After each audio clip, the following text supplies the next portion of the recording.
The manila envelope sitting on my doorstep that Tuesday morning contained what looked like a routine survey document, but by the time I finished reading page 3, my coffee had gone cold and my hands were shaking. I am Jake Xander, a 34-year-old civil engineer who just happened to order a professional boundary survey of my property in Riverside, California, because I wanted to build a deck and the HOA was being difficult about setback requirements. What I discovered would turn the entire Meadowbrook Estates community upside down. The survey showed something impossible. According to the licensed surveyor's measurements and the official county records, our homeowners association boundary extended nearly a quarter mile beyond where everyone thought it ended, swallowing up a 6-acre section of what we all believed was Victoria Park, a public green space maintained by the city. I stared at the maps, cross-referenced them with the HOA documents I had received when I bought my house 3 years ago, and realized someone had made a massive error decades ago when they drew up the neighborhood maps. I called the surveyor immediately. "Are you absolutely certain about these measurements?" "Mr. Xander, I have been doing this for 23 years. I triple-checked everything because I knew how strange it looked. The original property deed filed with the county in 1978 clearly shows those boundaries. Your HOA technically owns that parkland. The maps your association has been using are completely wrong." After hanging up, I sat in my kitchen trying to process this. The park section in question included 2 tennis courts, a playground, a picnic area, and a small pond that was popular with local families. The city had maintained it for as long as I had lived here, probably for decades before that. How had nobody noticed this discrepancy? I knew I needed to bring this to someone, but my relationship with the HOA board was already strained. Our association president, Patricia Cunningham, was exactly the type of power-hungry neighborhood tyrant you would expect. She was a 47-year-old former real estate agent who treated HOA violations like capital crimes. Last month, she had fined my neighbor $200 because his mailbox was the wrong shade of black. The month before that, she tried to forbid another neighbor from parking his work van in his own driveway because it was commercial and lowered property values. Still, this was too big to ignore. I made copies of everything and scheduled an emergency meeting with the board. Patricia responded to my email within an hour, her message dripping with condescension. "Mr. Xander, the board meets on the first Thursday of every month. We do not hold emergency meetings for individual homeowner concerns. You may submit your issue in writing and we will review it at next month's meeting." I wrote back, "Patricia, this affects the entire community and potentially the city. We need to address this immediately." 3 days later, I received a formal letter informing me that I was being fined $50 for unnecessary and disruptive communication with board members. I nearly put my fist through the wall. My wife Emily had warned me about getting involved with HOA disputes. She worked as a paralegal downtown and had seen enough neighbor disputes turn ugly. "Jake, maybe just let it go. We can still build the deck. Do not poke the bear." "This is not about the deck anymore. They are wrong. The whole map is wrong. People need to know." She sighed but nodded. "Then do it right. Get a lawyer." I contacted Marcus Webb, a real estate attorney whose office was 15 minutes from our house. When I spread out the survey documents and county records on his desk, his eyebrows climbed higher and higher. "This is extraordinary. If these documents are accurate, and they appear to be, your HOA has owned public parkland for almost 50 years without anyone realizing it. What happens now?" "Well, that depends on several factors. Adverse possession, public use easements, how the city has been maintaining it. This could go several different ways. But first, yes, you need to make the HOA aware. They have a legal responsibility to the homeowners to properly manage association property." The next HOA meeting was packed. Word had gotten out that I was bringing important community business to the board, and people were curious. Patricia sat at the center of the long table in the community center, flanked by her board members: Richard Morrison, a retired accountant who rubber-stamped everything Patricia wanted; Susan Chen, a timid woman who rarely spoke up; David Kowalski, who seemed perpetually confused; and Barbara Winters, who was only on the board because her late husband had been president before Patricia took over. Patricia gavelled the meeting to order with unnecessary force. "We will now hear from Mr. Xander, who insisted on being added to tonight's agenda." I stood and handed out copies of the survey to each board member and placed a large map on the easel I had brought. 3 weeks ago, I commissioned a professional boundary survey of my property.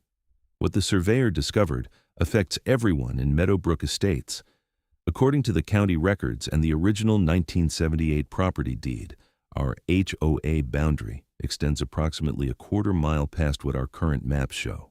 This area includes a significant portion of what we call Victoria Park. The room erupted in confused murmurs. Patricia held up her hand for silence, but her face had gone pale. She was flipping through the survey documents, her lips pressed into a thin line. "This is ridiculous," she finally said. "Victoria Park is city property. Everyone knows that." "That's what everyone assumes. But the county records tell a different story. The original developers, Riverside Land Company, included that land in the HOA deed. Someone made an error when drawing up the maps we currently use, and that error has persisted for decades." Richard Morrison cleared his throat. "Even if this is true, what difference does it make? The city maintains it. Everything works fine as is." "The difference is that the HOA has been allowing the city to maintain and operate association property without any formal agreement. We have been paying HOA dues that should theoretically cover maintenance of property we did not even know we owned. And the city has been spending taxpayer money maintaining what is actually private property." Barbara Winters spoke up, her voice shaky but determined. "This needs to be investigated properly. We cannot just dismiss this." Patricia shot her a sharp look. "Barbara, we cannot afford to throw money at every conspiracy theory a homeowner brings to us." "This is not a conspiracy theory," I said, trying to keep my voice level. "These are official county records. I've already consulted with a real estate attorney who confirmed the documents are legitimate." "You consulted an attorney without board approval?" Patricia's voice rose. "That is a clear violation of community guidelines." "I consulted my own attorney with my own money about my property survey. That has nothing to do with the HOA." The meeting devolved into chaos. Patricia tried to table the discussion indefinitely, but several homeowners in the audience demanded the board investigate. Finally, after 40 minutes of heated debate, the board voted 3-2 to have their own attorney review the documents. Patricia and Richard voted against it, but Barbara, Susan, and David outvoted them. Over the next 2 weeks, the neighborhood hummed with gossip. I received emails from dozens of homeowners, some thanking me for bringing this to light, others accusing me of trying to destroy the community. One elderly woman named Margaret told me I was going to ruin the park for the children. I tried to explain that I was not trying to ruin anything, just correct a serious error, but people heard what they wanted to hear. The HOA's attorney, a sharp-eyed woman named Helen Rodriguez, confirmed everything my surveyor had found. At the next board meeting, she presented her findings. "The property in question is legally owned by the Meadowbrook Estates Homeowners Association. The city of Riverside has been maintaining it under the incorrect assumption that it was public land. This is a significant liability issue for both parties." "What does that mean?" someone in the audience called out.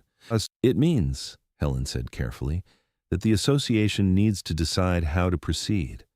You could formally deed the property to the city, you could work out a maintenance agreement, or you could reclaim the property for HOA use only." Patricia's eyes lit up at that last option in a way that made my stomach drop. HOA use only, meaning we could restrict access to residents? Theoretically, yes, it is private property. The room exploded. People were shouting over each other, some outraged at the idea of privatizing the park, others excited about the possibility. I stood up. "This park has been used by the entire Riverside community for decades. Families who do not live in our neighborhood bring their kids there.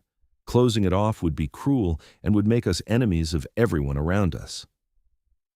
Why should our dues subsidize recreation for people who do not live here?" Patricia shot back. "This is an opportunity to add real value for our residents. The city has been maintaining it at no cost to us. If we take it over, our dues will skyrocket to cover maintenance, staffing, insurance. This is not the gift you think it is."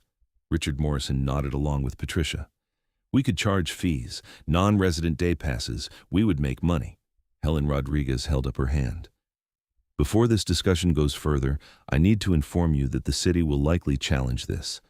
There are legal doctrines like adverse possession and implied easements that could come into play. If the city has been maintaining this openly and continuously for decades, they might have a legitimate claim regardless of what the deed says. But we own it legally? Patricia pressed. According to the current records, yes, but legal ownership is not always the end of the story. I strongly recommend negotiating with the city before making any unilateral decisions. Patricia ignored that advice. Over the next month, she became obsessed with the park property. She showed up at board meetings with plans to fence it off, install key card gates, and convert one of the tennis courts into a residents-only pool. She drafted letters to the city demanding they cease all maintenance activities immediately. She started calling the area Meadowbrook Park in all official communications, trying to rebrand it in people's minds. Not everyone on the board supported her vision. Barbara Winters resigned in protest, calling Patricia's plans heartless and short-sighted. That left an empty seat that Patricia filled with her friend Linda Hartman, another middle-aged woman who shared Patricia's views on property rights and exclusivity. I tried to organize opposition. I circulated petitions, attended every board meeting, and even reached out to the local newspaper.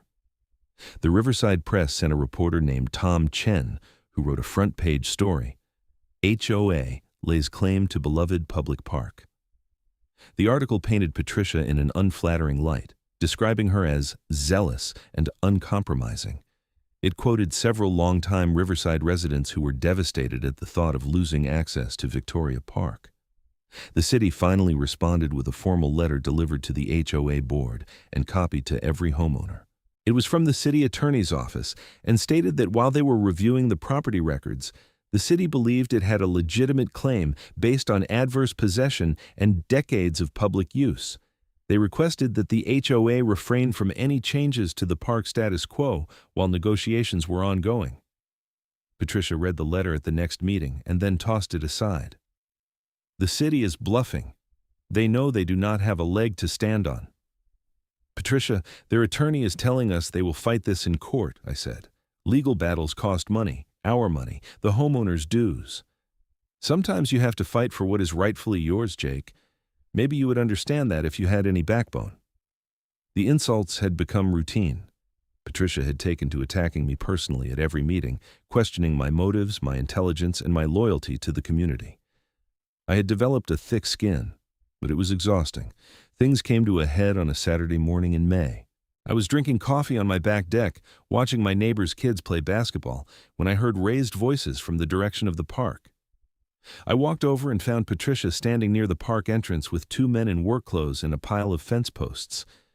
"What is going on?" I demanded. "We are securing HOA property," Patricia said coolly. "The board voted to install a fence while negotiations with the city are pending." "What board vote? There was not a meeting." "Emergency executive session.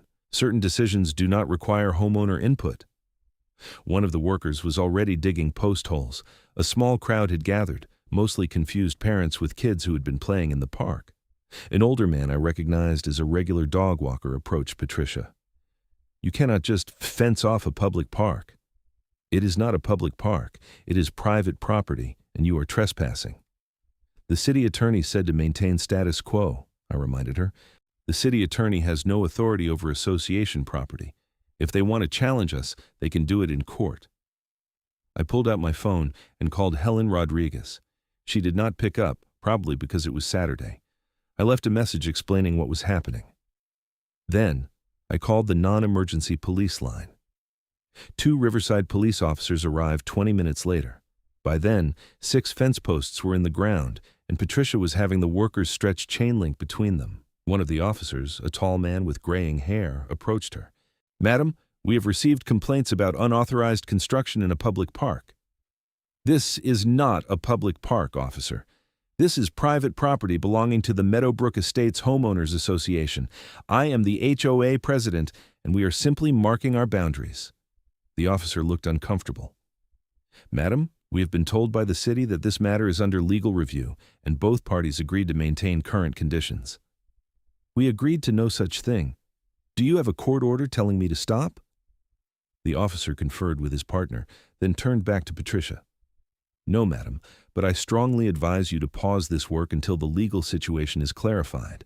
This could become a civil dispute." I appreciate your advice, officer, but we are proceeding. The police left, unable to do anything without a court order. Patricia was right about that much. She continued supervising the fence installation while angry families gathered and complained. Someone must have called the local news because by early afternoon, a TV van was parked on the street and a reporter was interviewing people. I watched the evening news that night with a sick feeling in my stomach. The story was framed as HOA seizes public park and featured tearful interviews with parents whose kids loved the playground and seniors who walked there every morning. Patricia had declined to be interviewed, but they showed footage of her directing the fence installation while children played in the background. The optics were terrible. The city filed for an emergency injunction Monday morning. By Tuesday afternoon, a judge had ordered the HOA to remove the fence and cease all alterations to the park pending a full hearing. Patricia was furious, ranting at an emergency board meeting about judicial overreach and property rights, but she had no choice except to comply. The hearing was scheduled for 3 weeks later. In the meantime, the HOA hired additional legal counsel, a firm that specialized in property disputes. The legal fees were already approaching $30,000, which meant a special assessment was coming for all homeowners. People were livid. I received an angry email from Patricia. Your selfish decision to order an unnecessary survey has cost this community thousands of dollars and created chaos. I hope you are proud of yourself. I wrote back, I reported factual information about a boundary error. You are the one who decided to weaponize it and pick a fight with the city. This disaster is entirely your creation. She responded by fining me $200 for harassment of board members. The legal hearing took place in a downtown Riverside courtroom on a humid June morning. The HOA was represented by their legal team, while the city brought their own attorneys and several expert witnesses. I attended along with maybe 50 other homeowners, some supporting Patricia's property rights stance, but most hoping the city would win. The city's attorney argued adverse possession, a legal doctrine that allows someone to claim ownership of land they have openly used for a statutory period. The city of Riverside has maintained Victoria Park openly, continuously, and without objection for over 45 years. We have invested taxpayer money in improvements, staffed maintenance crews, and treated it as public land. The HOA never objected, never attempted to maintain it themselves, and never asserted ownership until now. The HOA's attorney countered, adverse possession requires hostile use, meaning use against the interests of the legal owner. The city's use was not hostile because it occurred under a mutual mistake of fact. Both parties believed the city owned the land. That is not adverse possession. That is a mutual mistake.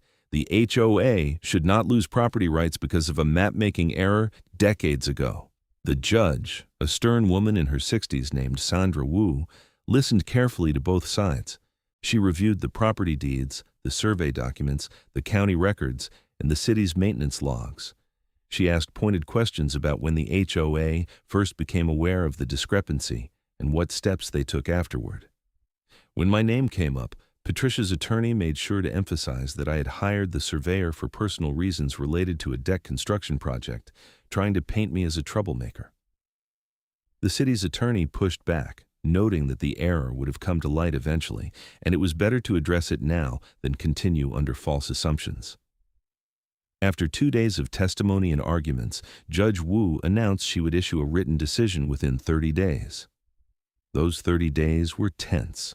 The neighborhood was divided between people who agreed with Patricia's property rights, absolutism, and those who thought she was being needlessly cruel and destructive. Someone spray-painted HOA Nazis on the community center sign. Patricia blamed me and tried to fine me for vandalism, despite having no evidence whatsoever. My wife Emily was ready to move. This is insane, Jake. She has made our lives miserable. Maybe we should just sell and get out of here. And let her win? Let her drive out everyone who disagrees with her? No, we are staying. The judge's decision arrived on a Thursday morning. I read it online before the official copies were mailed out. Judge Wu had ruled in favor of the city, finding that the doctrine of adverse possession did apply. The city had maintained the park openly and continuously for far longer than the statutory requirement. The HOA had never objected or asserted ownership during that time, and the public interest favored maintaining the land as a public park. However, the judge also noted that the HOA technically did own the land according to the deed and therefore deserved compensation for the property rights they were losing. She ordered the city to pay the HOA fair market value for the 6-acre parcel, which would be determined by an independent appraisal. It was a compromise that probably left everyone slightly unhappy, which meant it was probably fair. The park would remain public, but the HOA would receive money that could be used to lower dues, fund improvements, or build a reserve fund. Patricia was not satisfied. At the next board meeting, she announced that the HOA would appeal the decision. This is theft, government theft of private property. The judge ordered them to pay us fair market value, I pointed out. That is not theft. That is exactly what eminent domain is supposed to be. We did not agree to sell. Forced sale is theft. The room erupted in arguments. Several homeowners stood up to support Patricia's appeal, but many more opposed it, tired of the legal fees and bad publicity. David Kowalski, who had been mostly silent throughout the entire ordeal, finally spoke up. Patricia, I think we need to accept this ruling and move forward. We are tearing this community apart. If you do not have the stomach for this fight, David, perhaps you should resign. Maybe I should. Maybe we all should. This was supposed to be about maintaining our neighborhood, not waging war against the city. Susan Chen nodded vigorously. I agree with David. We need to let this go. Patricia glared at both of them. Fine, we will hold a special vote. All homeowners will decide whether to appeal. The special vote was scheduled for 2 weeks later. I spent that time campaigning hard against the appeal. I created flyers explaining that appeals could cost another $100,000 in legal fees, that we had already received a fair ruling, and that continuing the fight would only bring more negative attention to our neighborhood. Patricia campaigned just as hard from the other side, framing it as a property rights issue and claiming that giving in to the city would set a dangerous precedent. She held town halls in her living room and sent multiple emails to every homeowner. When voting day arrived, 72% of homeowners voted against appealing. It was a landslide rejection of Patricia's approach. She was humiliated. At the following board meeting, she announced her resignation. I cannot serve a community that does not value property rights or have the courage to stand up for themselves. Effective immediately, I am stepping down as president. There was a stunned silence. Then someone started clapping.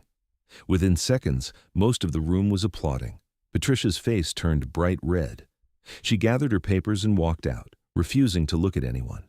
Richard Morrison and Linda Hartman resigned as well, leaving only Susan Chen and David Kowalski on the board. Emergency elections were held, and 3 new members were voted in, including a young accountant named Maria Torres, who seemed level-headed and practical. David Kowalski was elected president by unanimous vote. The appraisal came back valuing the 6-acre parcel at $470,000. The city paid the HOA in full, and David's board voted to use the money to eliminate all HOA dues for the next 3 years and fund several long overdue maintenance projects around the neighborhood. The fence around the park was completely removed, and a new sign was installed, Victoria Park, a Riverside community treasure. The city held a celebration picnic to mark the official resolution of the dispute.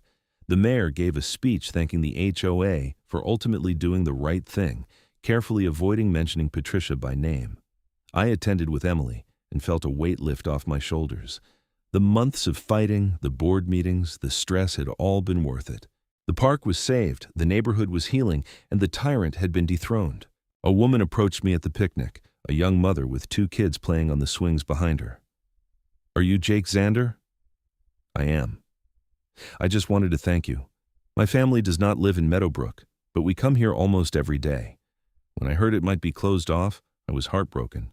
Thank you for fighting to keep it open. I just reported what I found. A lot of people fought for this. Maybe, but you started it. That took courage. After she walked away, Emily squeezed my hand. I am proud of you. Even when I wanted to move, even when it seemed hopeless, you did the right thing. Patricia made it personal. She could have handled this quietly, worked with the city, found a reasonable solution. Instead, she saw an opportunity to grab power and control, and she could not resist. Do you think she learned anything from this? People like Patricia never learn, they just find new battles to fight. I was right about that. A few months later, I heard through the neighborhood grapevine that Patricia had moved to a gated community in Arizona and joined their HOA board within weeks of arriving. Some people are just wired to seek out petty authority and wield it like a weapon. But Meadowbrook Estates was better off without her. David Kowalski proved to be a reasonable, collaborative president who actually listened to homeowners. The new board revised the HOA bylaws to limit presidential power, require board meetings to be recorded and posted online, and create an appeals process for disputed fines. My deck project, which had started this entire saga, was finally approved without hassle. I built it myself over the course of several weekends, and when it was finished, I invited some neighbors over for a barbecue. We sat around drinking beer and talking about anything except the HOA. One of my neighbors, an older man named Frank who had lived in Meadowbrook for 20 years, raised his beer. To Jake, for having the worst luck and the best timing. What do you mean? If you had not ordered that survey, we might have gone on forever not knowing about the boundary error. Or worse, maybe developers would have discovered it years from now and built condos on that parkland before anyone could stop them. You found the problem at exactly the right time to fix it. I had not thought about it that way, but he was right. The error would have come to light eventually, and the longer it went unaddressed, the worse the consequences could have been. In a strange way, my deck project had saved Victoria Park. The following spring, David Kowalski decided not to run for re-election as board president. He had enjoyed serving but wanted to travel more with his wife before they got too old. Maria Torres ran for president and won easily. She asked if I would consider joining the board, but I politely declined. I had seen enough of HOA politics to last a lifetime. My relationship with the HOA remained cordial but distant. I paid my dramatically reduced dues on time, kept my property maintained, and attended meetings only when something directly affected me. Life returned to a comfortable normalcy. One afternoon, I was walking through Victoria Park with Emily when we saw a young couple taking engagement photos by the pond. The woman's white dress was catching the golden afternoon light, and the photographer was directing them to pose near the water's edge. They looked happy and oblivious to the legal battle that had nearly closed this place to the public. "That could have been a chain-link fence," Emily said quietly. "But it is not.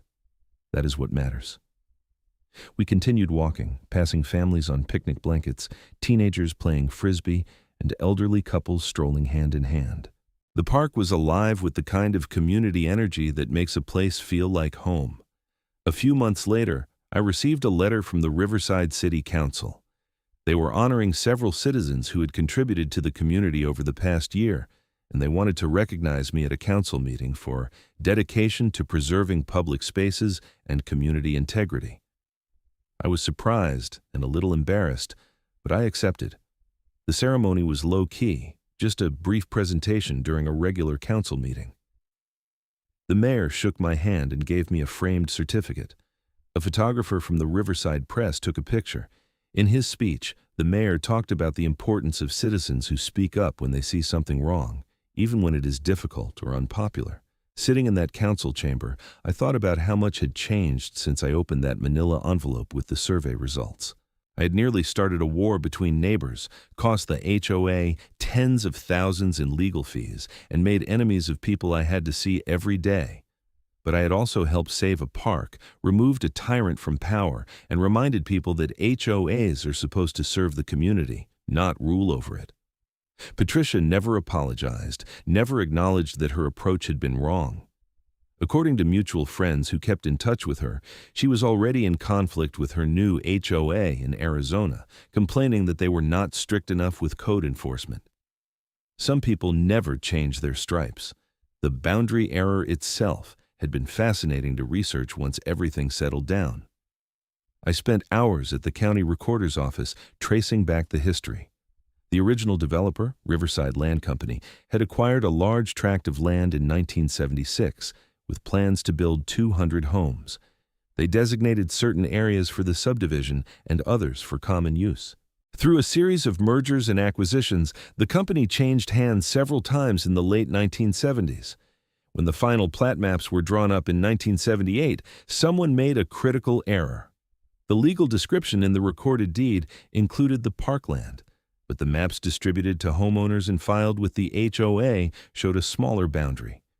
For 45 years, everyone relied on the incorrect maps, and the accurate legal description sat forgotten in county records. The city had acquired what they thought was the Parkland in a separate transaction in 1980, but the deed they received was invalid because the seller did not actually own that land anymore.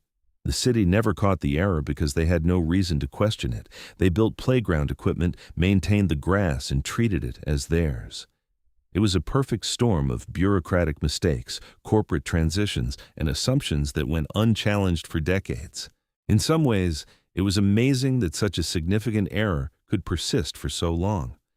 In other ways, it made perfect sense. Nobody questions the status quo until someone has a reason to look closely. My survey had been that reason. If I had just trusted the HOA's setback calculations and built my deck without getting a professional survey, none of this would have happened. Patricia would still be terrorizing the neighborhood, the boundary error would still exist, and Victoria Park would be a legal time bomb waiting to explode. 2 years after the judge's ruling, I was working in my garage when a car pulled into my driveway. A man in his 60s climbed out, looking nervous. He introduced himself as Walter Morrison. "Any relation to Richard Morrison?" I asked, remembering Patricia's former board ally. "He is my younger brother. Listen, I know this might be awkward, but I wanted to talk to you about something." I invited him into my garage, offering him a folding chair. He sat down heavily and sighed. "My brother told me about everything that happened with the park and the HOA. He was pretty bitter about it for a long time." I imagine he was. He and Patricia were close allies. That is actually what I wanted to talk to you about. See, I'm a retired county surveyor. When Richard told me about the boundary dispute, something about it bothered me. I did some digging on my own, looking at old records. My interest was piqued. "What did you find?" "The error in the maps was not accidental. In 1978, there was a county surveyor named Dennis Holbrook who did work for Riverside Land Company. He also happened to be secretly investing in a competing development on the other side of town. I found evidence that he deliberately altered the Meadowbrook maps to create confusion about the boundaries." "Why would he do that?" "I think he was hoping it would cause legal problems down the road that would hurt Meadowbrook's property values and help his own investment. What he did not anticipate was that the city would start maintaining the park and nobody would notice the discrepancy for decades." "Do you have proof of this?" Walter pulled out a folder. "Copies of internal memos, financial records showing his investment in the competing development, and notes in his own handwriting discussing the map alterations. He died in 2003, but this is evidence of fraud." I looked through the documents, my mind racing. "Why are you showing me this?" "Because you are the one who exposed the error in the first place. I thought you deserved to know the truth, and I wanted to apologize on behalf of my brother. He got swept up in Patricia's crusade and lost sight of what was right. He knows that now." I thanked Walter and made copies of his documents. I was not sure what to do with them. The fraud was 50 years old, the perpetrator was dead, and the legal dispute was resolved. But it was still the truth, and the truth mattered. I eventually donated the documents to the Riverside Historical Society, where they became part of a local history exhibit about suburban development in the 1970s. A graduate student from UC Riverside wrote a thesis about the case, examining how a single act of fraud had cascading consequences decades later. Life in Meadowbrook Estates continued peacefully. The HOA functioned the way it was supposed to, maintaining common areas, organizing neighborhood events, and staying out of people's personal business. Maria Torres proved to be an excellent president, pragmatic and fair. When disputes arose, she mediated them with common sense rather than heavy-handed rule enforcement. I eventually agreed to join the board in my 5th year living in Meadowbrook, but only after Maria personally asked and promised I would not have to deal with petty nonsense. My engineering background made me useful for evaluating contractor bids and infrastructure projects. I served 2 years and then happily rotated off, satisfied that I'd contributed without getting sucked into the politics. The deck I built was still standing strong, weathered to a nice gray patina. Emily and I spent countless summer evenings out there, watching the sun set over the neighborhood. Sometimes I thought about that manila envelope, the survey that changed everything. It was remarkable how much chaos could emerge from a simple desire to build a deck. My relationship with the community deepened over the years. I coached Little League for a few seasons, helped organize the neighborhood 4th of July party, and served on the welcoming committee for new residents. People who moved in after the park controversy had no idea about the battle that had been fought, and I preferred it that way. The story became local legend, passed around at parties and exaggerated with each retelling. I ran into Patricia one time, years later, at a conference in San Diego. She was attending a seminar on HOA management, probably looking for new ways to torment her Arizona neighbors. We made eye contact across the hotel lobby. For a moment, I thought she might approach me, might finally acknowledge what had happened. Instead, she turned and walked the other way. Some grudges never die, but I had made my peace with it all. The park was safe, the neighborhood was healthy, and the HOA was functional rather than tyrannical. That was more than many communities could say. On a cool October evening, 5 years after I first opened that survey document, I walked through Victoria Park one last time before we moved. Emily had gotten a job offer in Seattle, too good to pass up. We were leaving Riverside, leaving Meadowbrook Estates, leaving behind the neighborhood that had become such a significant part of our lives. The park was quiet, just a few joggers and dog walkers enjoying the mild weather. The pond reflected the orange and pink sky. The tennis courts were empty, the net swaying slightly in the breeze. The playground stood silent, waiting for tomorrow's children. I sat on a bench near the pond and thought about everything that had happened here. The discovery, the fight, the victory, the friendships formed, and enemies made. The way a simple boundary error had revealed so much about people's characters, both good and bad. A man walking his golden retriever stopped near my bench. The dog sniffed around while the man gazed at the pond. "Beautiful evening," he said. "It is. I love this park. We are lucky to have it." "Yes, we are." He walked on, oblivious to how close he had come to losing it. That was fine. Not everyone needed to know the battles fought to preserve the things they enjoyed. Sometimes it was enough that the battle had been won. I stood up and took one last look around Victoria Park. It would continue serving the community long after I was gone, a green space where families gathered, where kids played, where the neighborhood came together. That was worth every argument, every stressful board meeting, every fine Patricia had thrown at me. The next morning, the moving truck arrived. Emily and I loaded our furniture and possessions, said goodbye to our neighbors, and drove away from Meadowbrook Estates. In the rearview mirror, I could see the neighborhood getting smaller, eventually disappearing as we merged onto the highway. But I carried the lessons with me. I'd learned that speaking up matters, even when it is hard. That doing the right thing often comes with a cost, but that cost is worth paying. The communities need people willing to challenge authority when authority becomes tyrannical. And that sometimes a surveyor's report can change the world. Years later, I would tell the story to friends in Seattle, usually over beers on my new deck overlooking Puget Sound. They would laugh at the absurdity of it, shake their heads at Patricia's stubbornness, and ask how something like that could happen in the first place. I would explain about the maps, the deeds, the decades of assumptions, and the single survey that exposed it all. But the real story was not about property boundaries or legal disputes. It was about a community finding its voice, rejecting petty tyranny, and choosing to do what was right even when it was expensive and difficult. That story never got old. Because in a world where HOAs too often abuse their power, where Karens named Patricia run roughshod over their neighbors, where doing the right thing can make you a pariah, we needed reminders that standing up works, that tyrants can be defeated, that parks can be saved. And sometimes, all it takes is ordering a survey for your deck. The manila envelope that started everything was still packed away in one of our moving boxes, probably buried under old tax returns and forgotten documents. But I knew where it was, knew I could find it if I ever wanted to revisit that moment when everything changed.